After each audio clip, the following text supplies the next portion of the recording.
I'm pretty excited. Today I finally get this electronic EDC off my YouTube plate.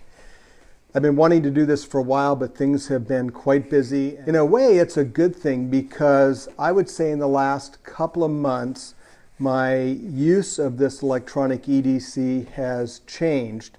It's actually expanded. And this EDC for a long time has helped power my iPhone, my iPad, and my GoPro camera, and now I've needed some extension in the capability, so it's gotten a little bit bigger, and the EDC reflects that.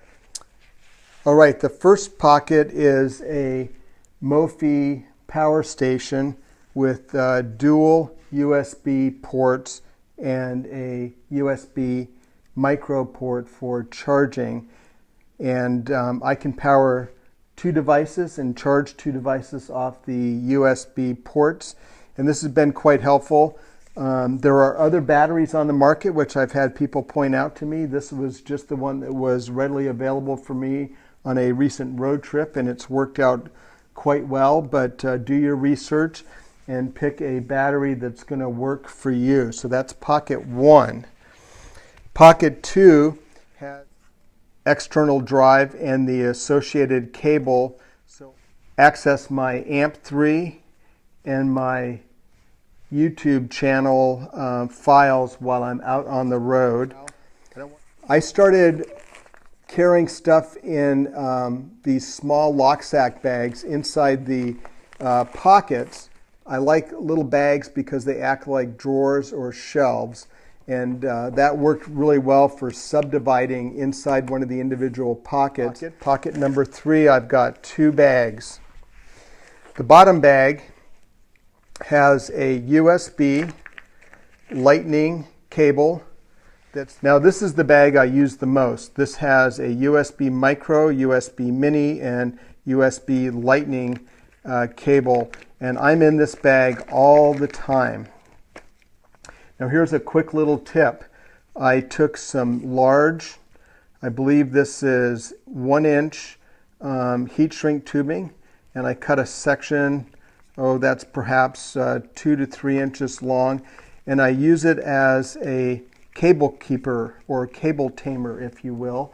And then I just took my labeler and I labeled on the heat shrink tubing what the cable was. Now you don't need to do that for any other reason than it just makes it easy if you're on the go and you open this bag up. I can quickly just look in there and see which is which and pull the cable out. So that's quite helpful.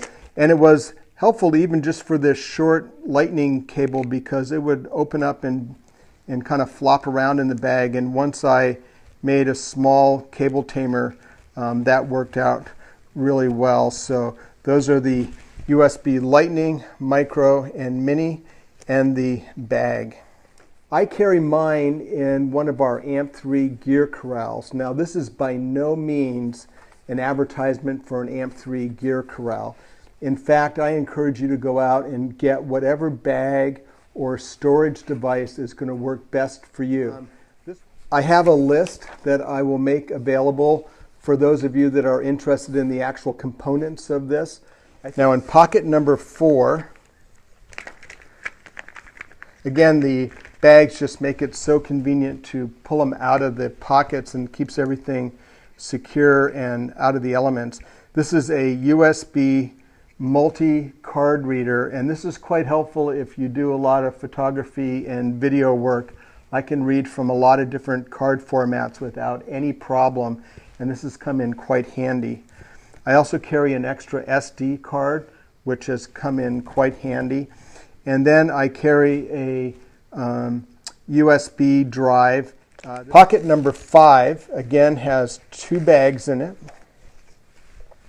One bag just has a pair of Apple earbuds.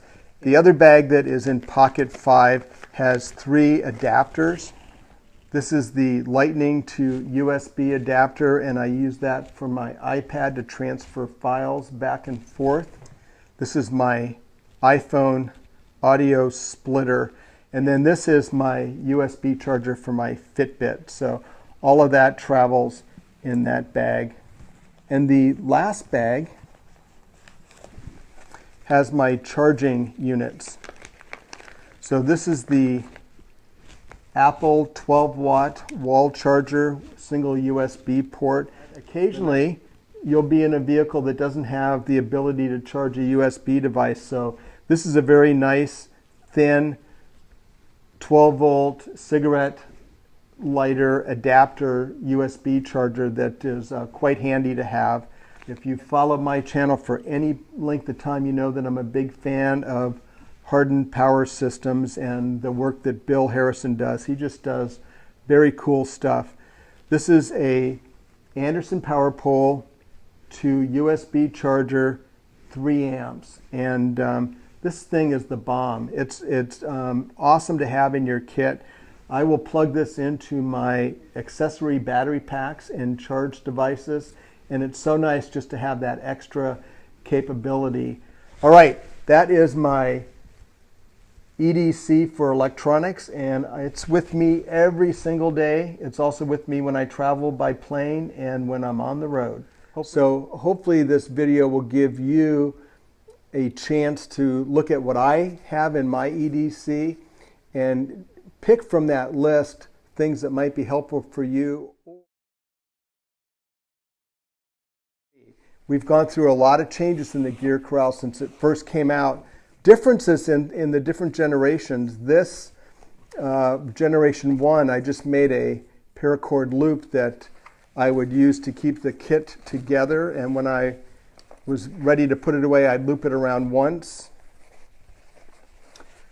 twice, and then just secure the paracord to keep it together.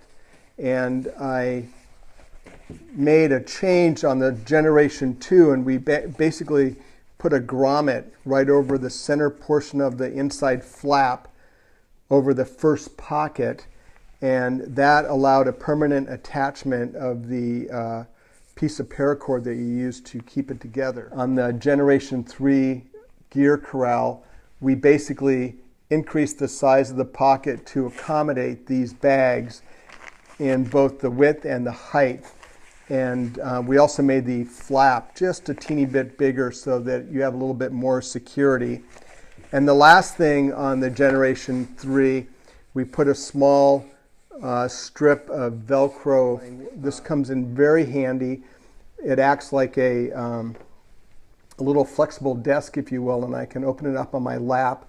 Nothing falls out, and I can quickly go through it and pick out what I need